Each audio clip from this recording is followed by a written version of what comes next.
தமிழுக்கு நிகர் தமிழே, தமிழனுக்கு நிகர் எவரே. 2 அடியில் நம்மால் எதுவும் செய்ய இயலாது என்று எண்ணும் மனிதனிடத்தில் 2 அடி குரலில் எதையும் நம்மால் செய்ய முடியும் என நம்பிக்கையை ஊக்குவித்தது திருக்குறள். வணக்கம் ஐயா. வணக்கம். இன்னைக்கான குறள் என்னங்க ஐயா?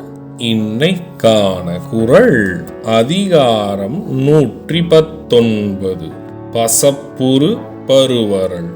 குறள் எண் 1190.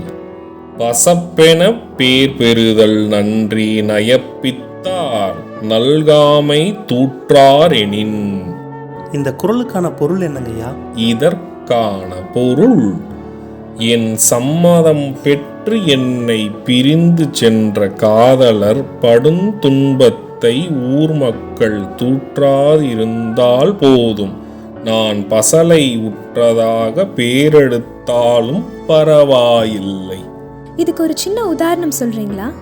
இதற்கான உதாரணம், என் சம்மதத்தோடு என் காதலர் என்னை விட்டு பிரிந்து சென்றால் நான் தேகம் மெலிந்து நோய்வாய்ப்பட்டவளாக கூடு இருந்து கொள்கிறேன்.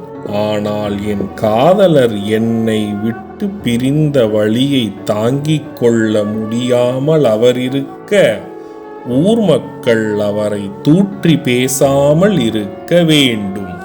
நான் சொன்ன குறளும் அதோட விளக்கமும் உங்களுக்கு பயனுள்ளதா இருந்ததா? ரொம்பவே பயனுள்ளதா இருந்தது. சரி பசங்களா, நாளைக்கும் இதே மாதிரி சுவாரஸ்யமான குறளை பார்ப்போம். நாளைக்கும் இதே மாதிரி இன்னொரு குறள் பத்தி தெரிஞ்சுக்க ஆர்வமாவும் இருக்கும்.